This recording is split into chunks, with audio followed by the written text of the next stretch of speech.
হাতী আহিছিলে ৰাতিপুৱা প্ৰায় 5:30-6টামান বজাত আমি ওচৰৰ মানুহৰ পৰা গম পালোঁ হাতী দুজন আহি ওচৰৰ আমাৰ জংঘল এডৰা আছিল তাত সোমাল।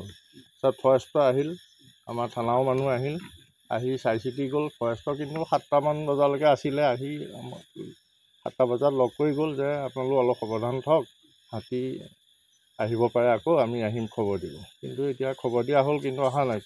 তাৰ মাজতে আমি নামঘৰত থাকোঁতেই গম পালোঁ যে লক্ষ্মণ বৰাৰ ঘৰত হাতী আহি তেওঁ পৈতৃক ৰুমটো ভাঙি বহুত ধান নষ্টও কৰিছে আৰু ঘৰটো পৈতৃক ৰুমটো 2খন বেৰ সম্পূৰ্ণভাৱে নষ্ট কৰিছে।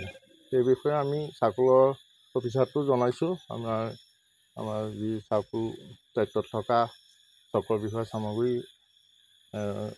ফিল্ড অফিচাৰ বিকাশ শইকীয়াকো আমি এই বিষয়ে জনাইছোঁ। জনাওঁতে তৎক্ষণাতে তেওঁলোকে ফৰেষ্টত জনাবলৈ দিছে, কিন্তু আমি ফৰেষ্টত তাৰ আগতে আমি জনোৱা হ'ল, কিন্তু এতিয়ালৈকে আহি পোৱাহি নাই। কিন্তু 7টামান বজালৈকে ফৰেষ্টৰ মানুহ আছিলে, জংঘলৰ মাজতো আছিলে আৰু চাইডে টহল দি আছিলে। সেইখিনিয়ে।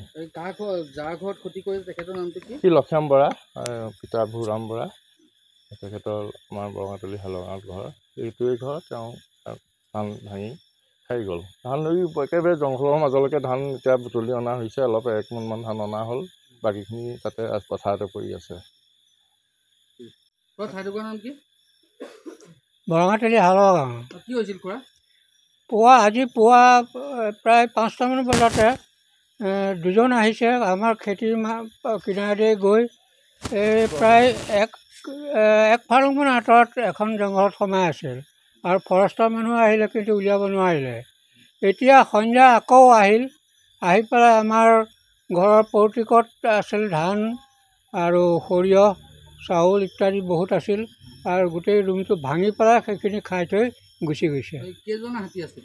আহাতটো বৰ্তমান দেখাত এজনেহে। পুৱাৰ পৰা হাতী আছিল নেকি? ৰাতিপুৱাৰ পৰা হাতী? ৰাতিপুৱা 2জন গৈছিল, কিন্তু এতিয়া আমাৰ ঘৰ অনিষ্ট কৰিবলৈ অহা এজন। ফৰেষ্টক খবৰ দিছিল নে? ফৰেষ্টত খবৰ দিয়া হ'ল, থানাত খবৰ দিয়া হ'ল, এতিয়ালৈকে কোনো অহা নাই। উলিয়াই নিব লাগিব তেওঁলোকে, এইটো নহয় ফৰেষ্টক এইটো প্ৰেছাৰ দিবই লাগিব।